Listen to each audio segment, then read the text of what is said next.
Welcome back to the TDK12.net podcast, practical advice for expats, job recruitment, and hopefully a whole lot more. Today, we are doing a Q&A. So episode 11 hopefully is one of many episodes where I'm just answering questions. Over the last couple of weeks, I've recorded questions from people on social media and email, picked out some I thought people would be interested in, and that's what we're going to do. I had a last minute one, as many of you might imagine, and I'll just jump into that and do it first. I'm scheduled to go to a fair, but it is in Asia, and I am worried. What should I do? So if you're watching this, today is January 29th, 2020, and there is a coronavirus outbreak in China, and many airports and places in Asia are basically locked down and restricting travel. So, what should you do? So, this is someone who is scheduled to go to a fair, they booked everything.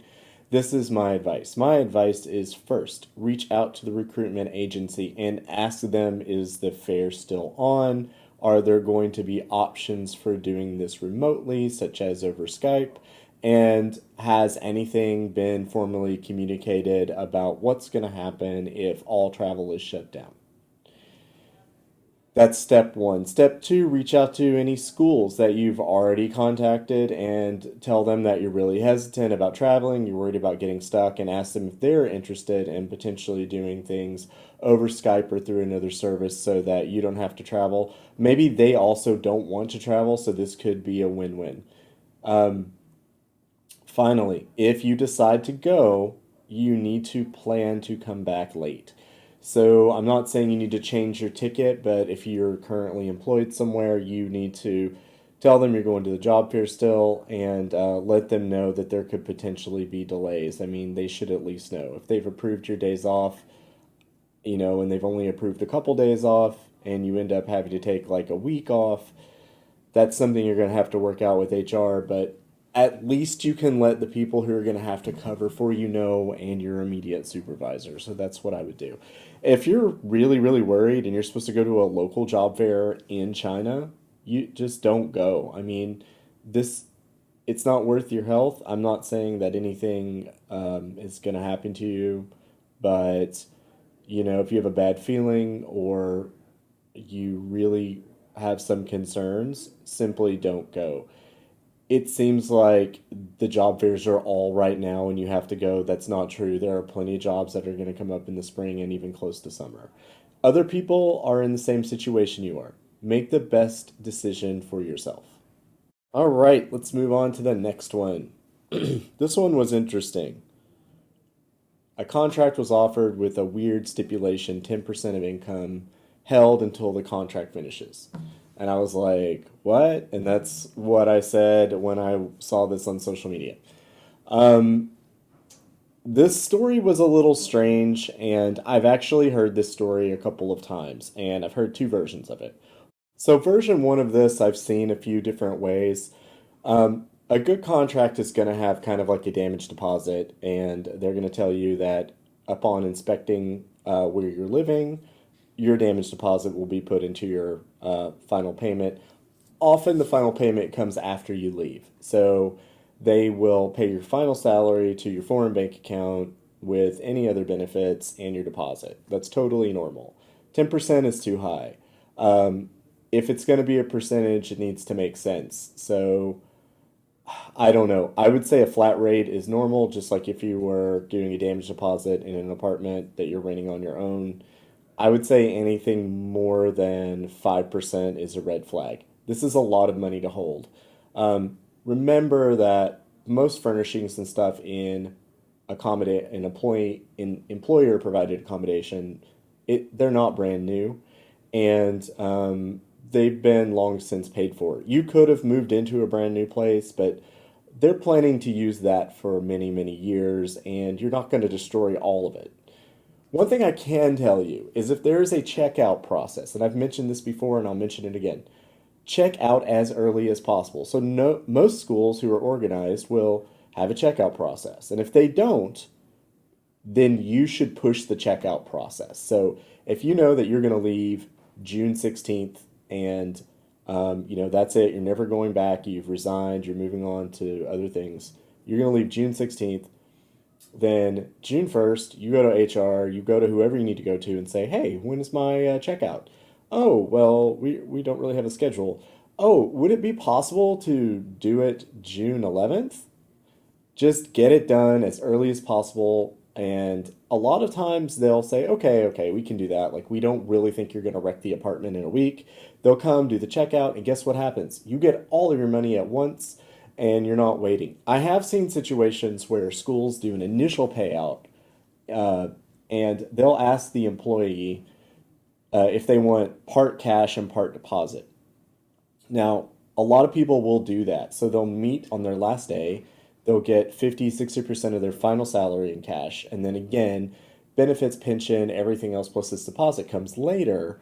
But you need to find out what later means. So it's not that they're not going to pay you, but you may not get paid if it's in June. You may not get paid in July. It might be sometime in August.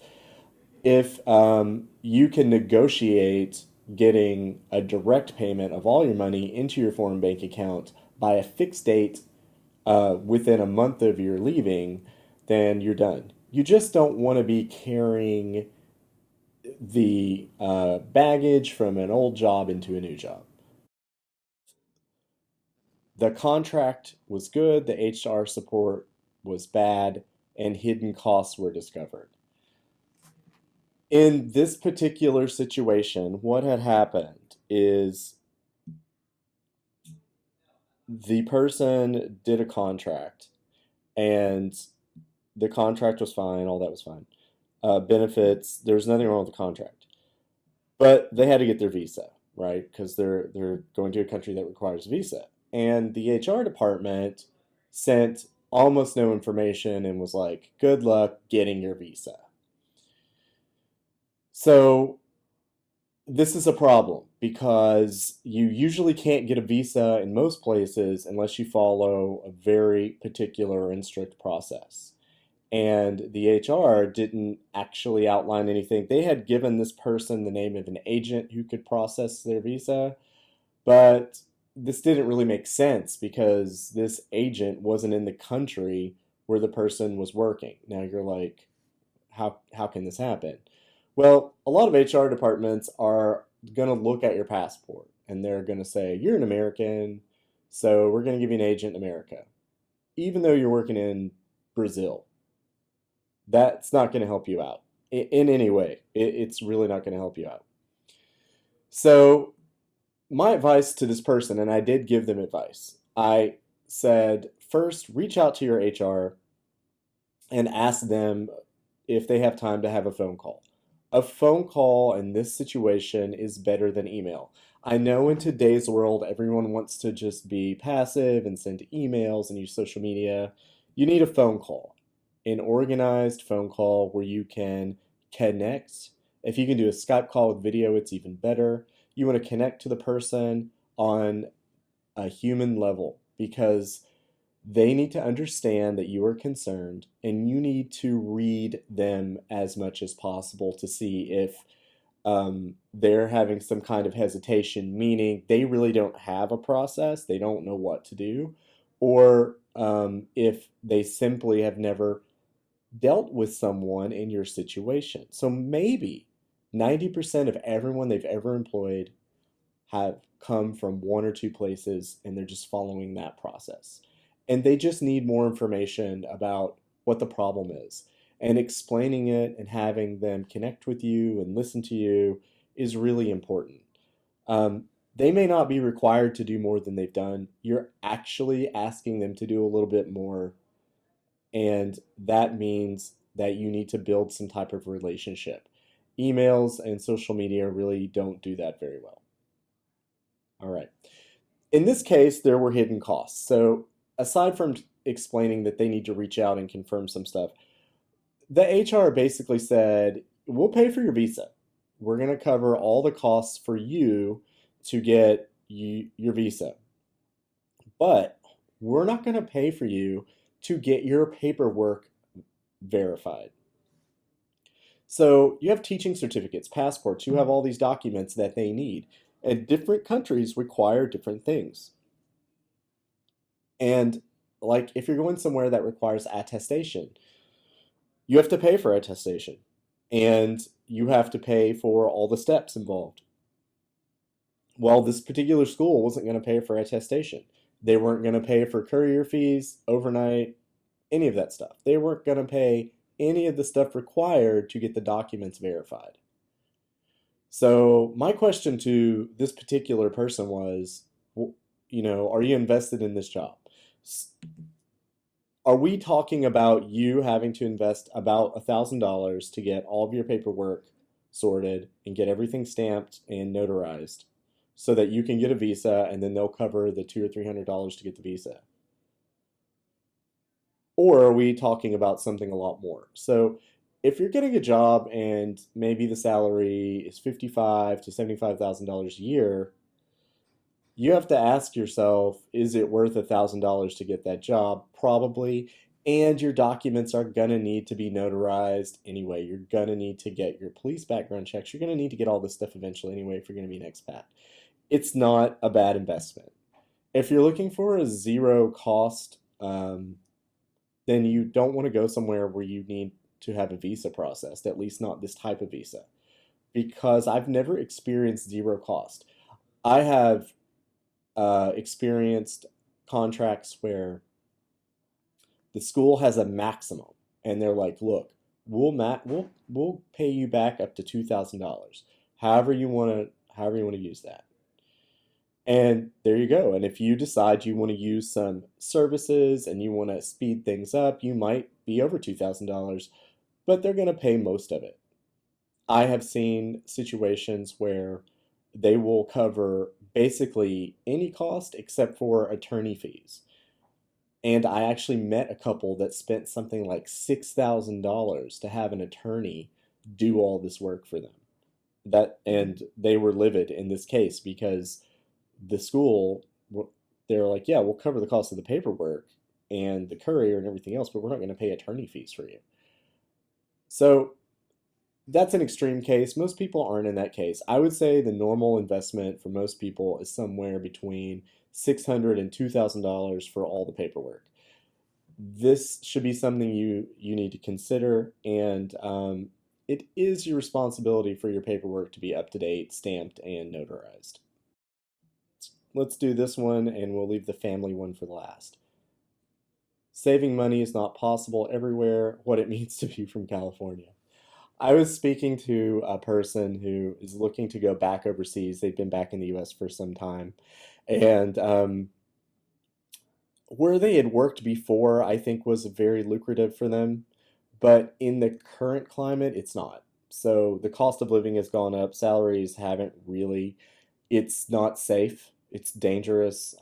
Quality of life is low. And most people I know are not trying to get jobs there.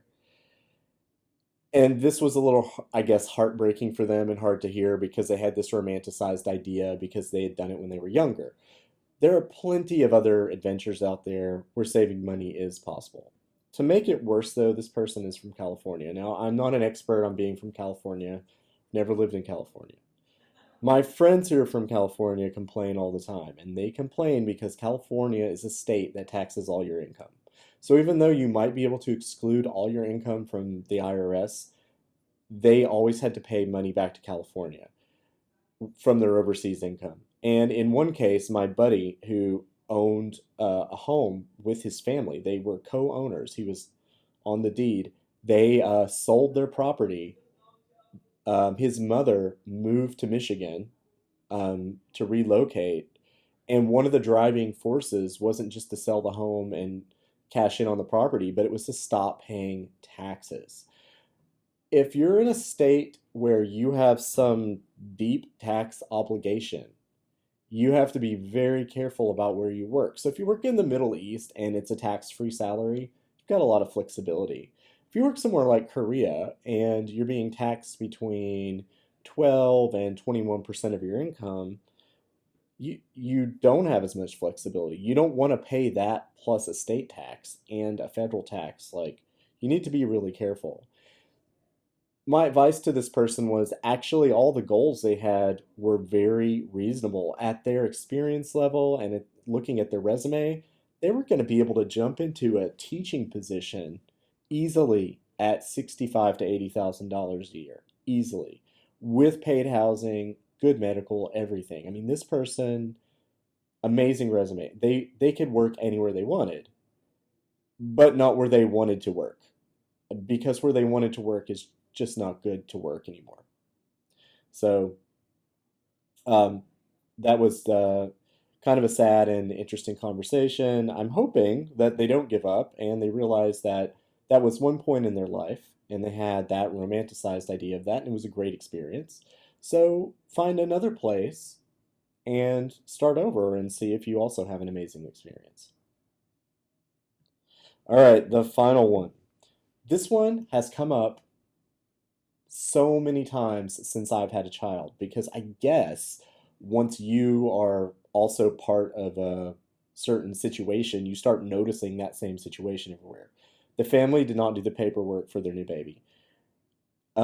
This isn't just recent. I started noticing this a couple of years ago, and I was a little shocked.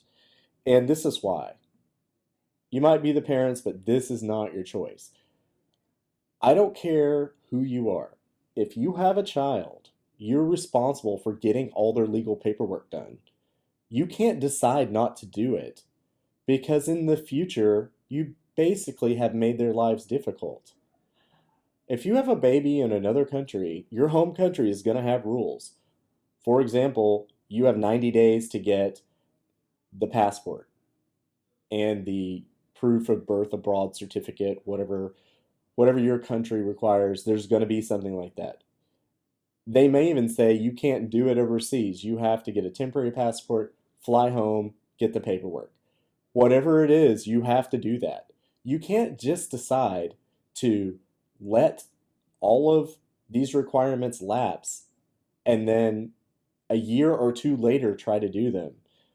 I can't believe that parents do this. It's just not your choice. Like, oh, we couldn't be bothered. It's not your choice. You're making a horrible decision that isn't going to hurt you, but could hurt your child in the future. Here are a few things I want to be clear about, and then I'll get into the weird argument. You need to get all paperwork that is possibly available for your child because you have no idea what the rules are going to be in the future for you or your child. You need to be able to verify everything about paternity, everything about the birth. You need to be able to document and demonstrate the entire process. That means keeping medical records, ultrasounds. You need to keep everything. If you get a document like a birth certificate from a hospital overseas and that document does not have an official stamp on it or a notarization, that's not good enough. You've got to find a way to get that document notarized, get another document attached to it that says it's authentic. If you take a birth certificate from a hospital in Korea to the United States and a vaccine record with you, and none of it's notarized, and none of it has any kind of documentation to prove it's real, they are not going to accept it. You might think, oh, my cousin told me. No, no, no. They're not going to take it. And maybe they will isn't good enough. They have to take it. It has to be up to standard.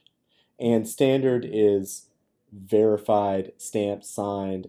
There's multiple ways to do it, but you need to do it. Passports are the same. If you and your wife are from the same country, you and your spouse, you and your partner, whatever, if you're from the same country, great. It's pretty easy. Your child will get a passport, one passport. If you and your partner, spouse, wife, whatever are from different countries, your child can get two passports. It's very unusual for them not to be able to do that. You need to get both passports. You need to get both birth abroad certificates.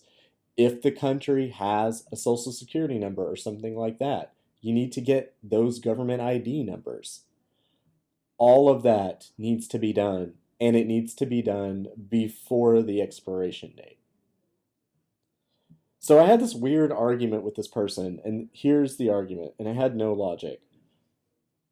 Somebody was asking about a child in Korea, and I just had a child in Korea, and they had waited well past the deadline for getting the U.S. passport. And um, my wife is not from the United States, so we have to do a lot of things to make certain that when either one of us have the child, especially if we're not together, that we can prove guardianship, paternity, everything else. When we were looking into all the paperwork, we realized that the birth certificate that we received from the hospital in Korea would be accepted by the Korean embassy, the U.S. embassy in Korea, and the Canadian embassy in Korea, which is great. They'll take it.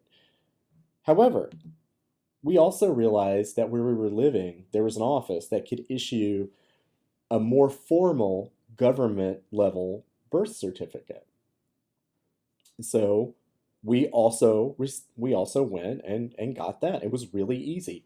It didn't take much time. It was very affordable. So we had the hospital birth certificate, the official one. We went to the embassies. We got the US birth abroad certificate, the Canadian birth abroad certificate.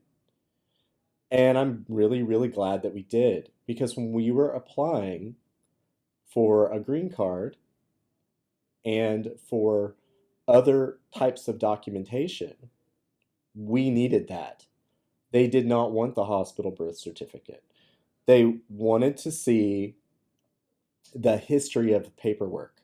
It's really about establishing things in multiple points in time. And that's how they determine authenticity and if this is real, if this document's faked. They're looking at a lot of different things, and you don't know what they're going to ask for. You may get someone who doesn't want it, and you may get someone else who does. But if they ask for something, you need to find a way to have it, to prove it. Anyway, this person was arguing with me because they said, "Oh, I've helped numerous people and no one ever asked for that."